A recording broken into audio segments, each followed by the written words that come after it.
Record कर लिए है।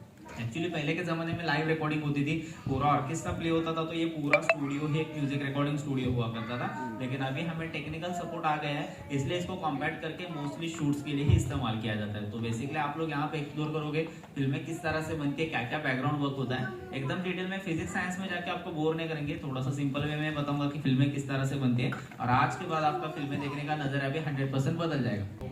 ओके, तो फर्स्ट ऑफ ऑल बात करते हैं विजुअल्स के बारे में। जैसे कि वर्ड तो आप लोगों ने सुना ही है कहीं ना कहीं वीएफएक्स, लेकिन हमें पता नहीं कि भाई ये फंडा क्या है, किस तरह से काम करता है। तो इसको थोड़ा सा सिंपल वे में बयां करता हूँ। कोई भी विजुअल एडिटिंग करने से पहले हमें फ्रेम बैकग्राउंड रिमूव करना होता है। इसके लिए इस तरह के ग्रीन फ्लोर का इस्तेमाल किया जाता है। आर्टिस्ट इसी तरह के फ्लोर पे एक्टिंग करते हैं, परफॉर्मेंस करते हैं, जिसमें ग्रीन कलर का जो भी पार्ट आता है उसे हम रिमूव कर सकते हैं या फिर ट्रांसपेरेंट कर सकते हैं। तो रिमूव और ट्रांसपेरेंट टेक्निक को ही क्रोमा की कहा जाता है। और इसमें ग्रीन या फिर ब्लू दो ही कलर इस्तेमाल होते हैं, क्योंकि ये दोनों कलर छोड़ के बाकी जितने भी रिमेनिंग कलर है हमारे स्किन टोन में मौजूद है। भले हमारे आंखों को दिखते ना हो, लेकिन हमारे स्किन टोन में मल्टी कलर कॉम्बिनेशंस होते हैं। और अगर कोई कलर स्किन टोन में नहीं है तो हमने अलग कलर का कॉस्ट्यूम भी तो वियर किया है। तो ये चीजें गायब ना हो, इसीलिए ये दो कलर का इस्तेमाल किया जाता है। और ट्रांसपेरेंसी मोड हम खास करके फैंटेसी फिल्मों में देखते हैं, जैसे कि हैरी पॉटर सीरीज, जिसमें हम देखते हैं मैजिकल वर्ल्ड है, कोई भी चीजें किताबें वगैरह अपने आप फ्लोट होती है, एक जगह से दूसरी जगह पे मूव होती है। तो असल में पूरा ग्रीन कॉस्ट्यूम पहन के, जिन्हें ड्यूब कहा जाता है, वो आदमी उस चीज को कैरी करके मूवमेंट करता है। तो ट्रांसपेरेंसी में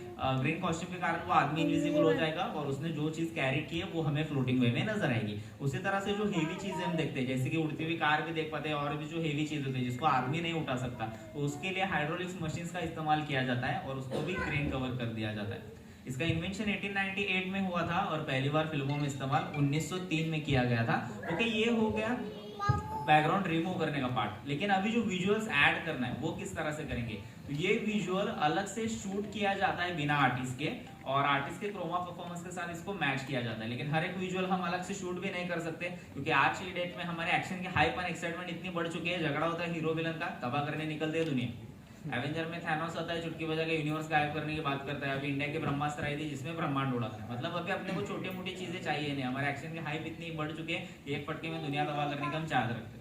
तो ये जो एक्सट्रीम लेवल का एक्शन है, तो इसे हम शूट नहीं कर सकते, तो इसे क्रिएट किया जाएगा सीजी ग्राफिक्स द्वारा, और आर्टिस्ट के क्रोमा परफॉर्मेंस के साथ एक ग्राफिक्स भी हम मर्ज करते हैं। तो इसको भी आप सिंपल वे में वीएफएक्स कह सकते हो। तो ये शूटिंग किस तरह से होती है, आर्टिस्ट एक्टिंग किस तरह से करते हैं, देखते हैं एक छोटे से एवी के जरिए। जैसे कि बजरंगी भाईजान में सलमान खान लास्ट में किसी पाकिस्तानी लेक में नहीं क्रोमा फ्लोर पे गिरे थे।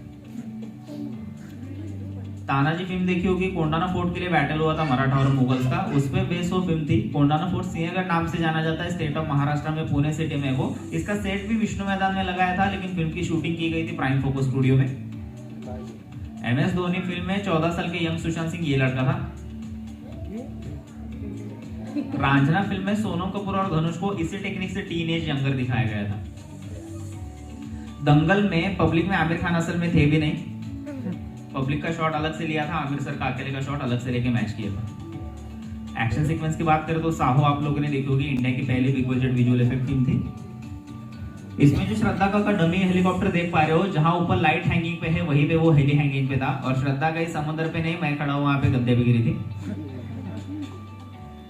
पुष्पा का पूरा जंगल भी असल में विजुअल इफेक्ट है। हमें फॉरेस्ट में शूट करना ही अलाउ नहीं, क्योंकि हमें नेचर और जानवरों का भी ध्यान रखना है। सो फिल्म में जो फॉरेस्ट देखा था वो सिर्फ एक विजुअल इफेक्ट था, और ये जो लाल चंदन की लकड़ियां देख पा रहे हैं वो थर्माकोल का बंडल। इसी फिल्म का खूबसूरत सॉन्ग श्रीवल्ली का आपको पसंद आया होगा। असल में अल्लू अर्जुन झरने पे डांस करते तो पैर से चप्पल नहीं खुद का बह जाता है, हमें पता भी नहीं चलता। डांस भी क्रोमा पे किया है, झरने का विजुअल बाद में अलग से ऐड किया था। एयरपोर्ट्स भी ग्राफिक्स से ही बनाए जाते हैं, क्योंकि एक्चुअल एयरपोर्ट पे हम ऑन टाइम शूट नहीं कर सकते। और फिल्मों में हम देखते हैं कि 50-60 माले की बिल्डिंग भी होती है, तो हीरो विलन आराम से भागा दौड़ करता है, एक फ्लोर के नीचे मुझे तो भगवान दिखने लग जाते हैं। तो ये परफॉर्मेंस भी असल में 10-15 फीट की डमी दीवारों पे की जाती है, जिसके मल्टीपल फ्रेम्स बना के हमें ऊंची बिल्डिंग दिखाई जाती है। जंगल बुक में मोगली कैरेक्टर छोड़ के बाकी सब चीजें सीजी से ही बनाई गई थी, क्योंकि एक्चुअल जानवरों से तो हम एक्टिंग नहीं करा सकते। और क्रिश 3 हमारी इंडिया की फर्स्ट फिल्म है जो कि 100% क्रोमा शूट है, मतलब उसका एक भी सीन रियल लोकेशन पे शूट नहीं हुआ था। पूरी फिल्म एक बंद स्टूडियो में ग्रीन स्क्रीन पे ही शूट की गई है। इसका मतलब इस फिल्म में आप लोगों ने जो मुंबई सिटी देखी थी वो भी एक वीएफएक्स था। फिल्मों का फ्यूचर ही यही है, हमें आउटडोर शूट्स करने की जरूरत नहीं, एक बंद स्टूडियो में ही हम पूरी फिल्म मेकिंग कर सकते हैं। इनफैक्ट ग्राफिक्स आज के डेट में इतने डेवलप हो चुके हैं कि अगर हमारे पास एक प्रॉपर बजट हो तो बिना शूटिंग के भी हम फिल्में बना सकते हैं। एग्जाम्पल जो 2019 में आई द लायन किंग देखी होगी, डिज्नी की पेशकश थी, वर्ल्ड फर्स्ट फिल्म थी जो कि 100% सीजी से ही बनाई गई है, जिसमें सिर्फ लायन को बनाने के लिए इंडियन करेंसी में अप्रोक्सीमेटली 65 करोड़ बजट लग गया, जो कि बहुत हेवी बजट है सिर्फ एक कैरेक्टर के लिए। उतनी बजट में ऑलमोस्ट हमारी फिल्में बन जाती है, लेकिन यहाँ पे एक जानवर को बनाने के लिए उतना पैसा लग गया। तो इतना एक्सपेंसिव एंड कॉम्प्लेक्स होने के कारण आज के डेट में इस टेक्निक का ज्यादा इस्तेमाल नहीं किया जाता, लेकिन मे भी फ्यूचर में ऐसा हो सकता है कि शूटिंग कंसेप्ट ही बंद हो जाए और हम ग्राफिक्स से ही फिल्में बनाना चालू कर दें। ओके, ये हो गया विजुअल का पार्ट। इसके बाद बात करते हैं डबिंग की। तो डबिंग में एक पार्ट तो आपको पता होगा, एक्चुअल में जहाँ शूट्स होते हैं आर्टिस्ट के हाथ में कोई माइक नहीं होता, एक नॉर्मल लेवल माइक दिया जाता है। तो भले ही फ्रंट कैमरा 2-4 आर्टिस्ट हो, लेकिन बैक कैमरा तो 100-150 से भी ज्यादा technician, creative team, supportive team होती है, तो अलग अलग डिस्टर्बेंस भी हो जाते हैं, जो कि हमें ऑब्वियसली फिल्मों में सुनना पसंद नहीं होगा। तो इसके लिए हम डायलॉग डिलीवरी अलग से रिकॉर्ड करते हैं, लेकिन एक्चुअल में ये भी एक डिफिकल्ट टास्क है। कैसे, मैं बताता हूँ। सपोज फॉर एग्जाम्पल आप लोगों को गुस्सा आ गया, अभी आप लोगों ने गुस्से में सामने वाले को 2-4 बातें सुना दी, अभी 15-20 मिनट हो गए, गुस्सा ठंडा भी हो गया, लेकिन फिर भी मैं कहूँ कि नहीं भाई मुझे गुस्से में ही बात करके दिखाओ, तो कर सकते हो क्या?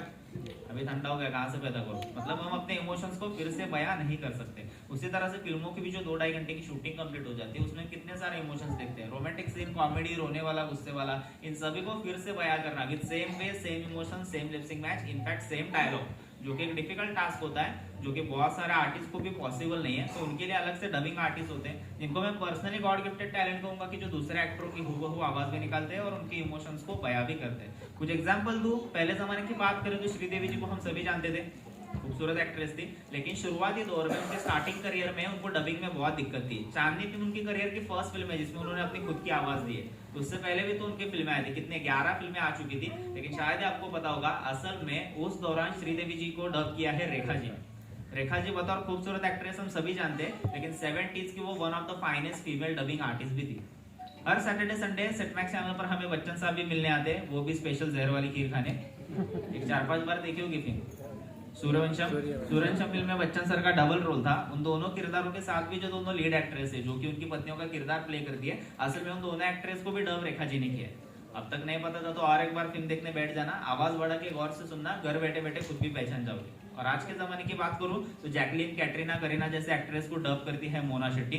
गूगल करोगे तो भी पता चल जाएगा। अभी इंडिया की top finest leading female dubbing artist है, जिसका सिर्फ 5 मिनट का dubbing charge more than 1.5 lakh. और 20 से भी ज्यादा फीमेल आर्टिस्ट को आज के डेट में वॉइस डबिंग देते हैं, वो भी परफेक्शन के साथ, क्योंकि आज के डेट में हम मल्टीपल लैंग्वेज की कंट्रीज के भी फिल्में हिंदी में डब सुन सकते हैं। तो हॉलीवुड के एग्जांपल करूँ तो मार्वल सिनेमैटिक यूनिवर्स में ब्लैक विडो करके कैरेक्टर हुआ करता था, जिसको प्ले करती थी स्कारलेट जॉनसन, उनको भी हिंदी में उन्होंने ही डब किया था। इटर्नल्स मूवी में एंजेलिना जोली को। और साउथ की फिल्मों की बात करें तो बाहुबली फिल्म में अनुष्का शेट्टी, पुष्पा फिल्म में रश्मिका मंदाना एज ए श्रीवल्ली, उन्होंने ही डब किया।